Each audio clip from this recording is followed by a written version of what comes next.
हर हर महादेव। जय श्री कृष्णा। राधे राधे। आज मैं गीता के तृतीय अध्याय का महात्म्य सुनाने जा रही हूँ।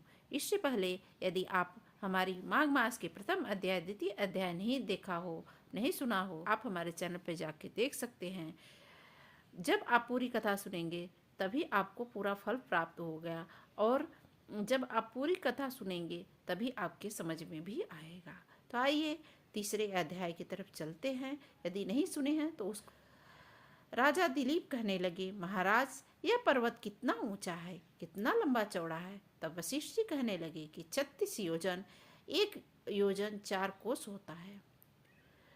ऊंचा ऊपर चोटी में 10 योजन चौड़ा, नीचे 16 योजन चौड़ा होता है, जो हरी, चंदन, आम, मंदार, देवराज और अर्जुन के वृक्षों से सुशोभित है।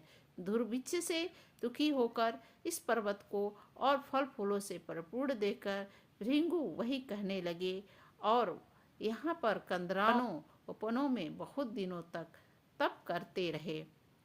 इस प्रकार जब भृंगु ऋषि वहाँ पर आने आश्रम पर रह रहे थे तो एक विद्याधर अपनी पत्नी सहित उतरा। वे अत्यंत दुखी थे। उन्होंने भृंगु ऋषि को प्रणाम किया और ऋषि ने बड़े स्वर में उनसे कहा कि हे विद्याधर, तुम बड़े दुखी दिखाई देते हो, इसका कारण क्या है।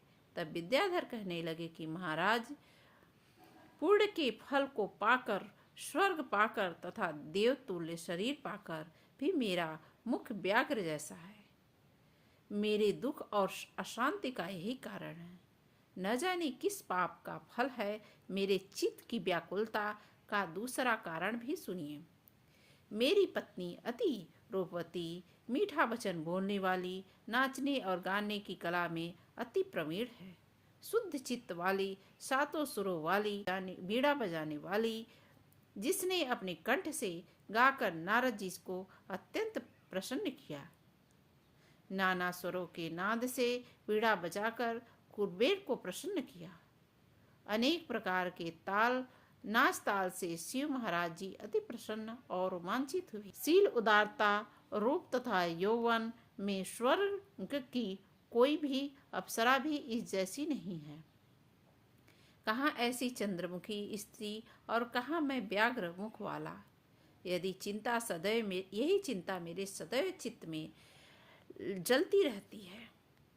विद्याधर के ऐसे वचन सुनकर के तीनों लोकों के भूत, भविष्य और वर्तमान की बात जानने वाले तथा दिव्य दृष्टि वाले ऋषि कहने लगे कि हे विद्याधर, कर्म के विचित्र फलों को प्राप्त होकर ज्ञानी पुरुष भी मोह को प्राप्त हो जाते हैं।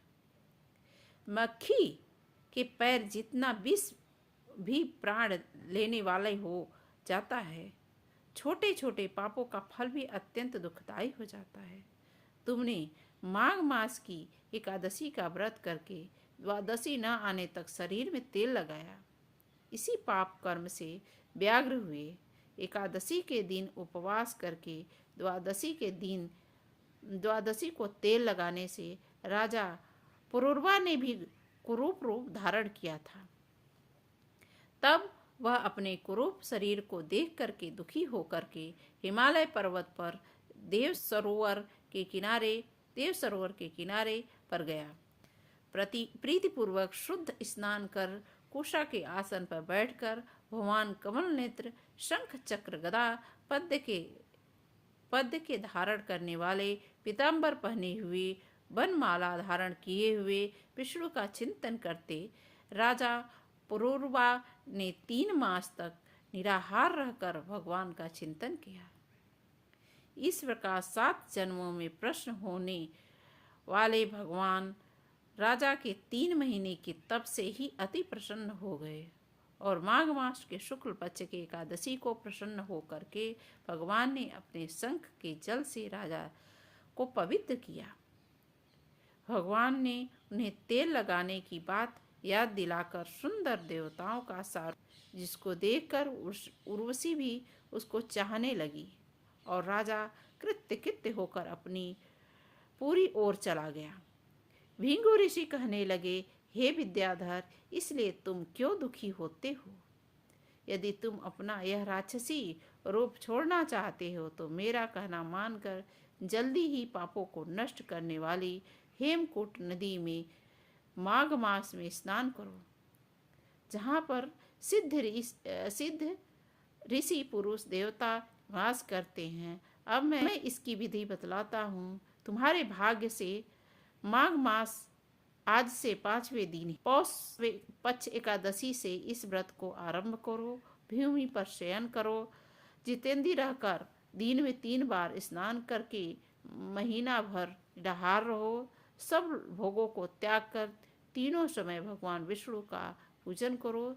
जब तुम द्वादशी को शिव जी के स्तोत्र और मंत्रों से पूजन करो, तब तुम द्वादशी को स्तोत्र और मंत्रों से पूजन करो और तुम्हारा मुख देखकर सभी चकित हो जाएंगे और तुम अपनी पत्नी के साथ सुखपूर्वक क्रीड़ा करोगे। माघ मास के प्रभाव को जानकर सदा माघ मास में स्नान करो। पाप दरिद्रता से बचने के लिए मनुष्य को सदा यत्न से माघ मास का स्नान करना चाहिए। स्नान करने वाला इस लोक तथा परलोक में सदा सुख पाता है। वशिष्ठ जी कहते हैं कि हे दिलीप, भिंगु ऋषि की यह बात सुनकर वह विद्याधर अपनी स्त्री सहित उसी स्थान पर पर्वत के झरने में माघ का स्नान करता रहा। उसके प्रभाव से उसका मुख देव सदृश और वह मणि ग्रीव पर्वत पर आनंद से रहने लगे।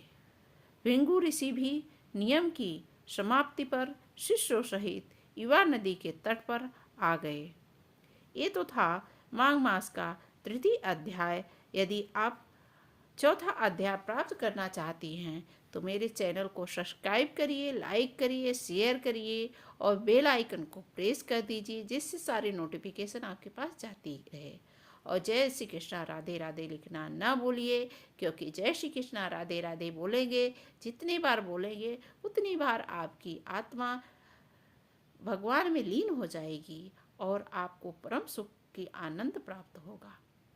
आपको परम सुख का आनंद प्राप्त होगा। तो आप राधे राधे लिखना ना भूलें। ओम हर हर महादेव। जय श्री कृष्ण राधे राधे।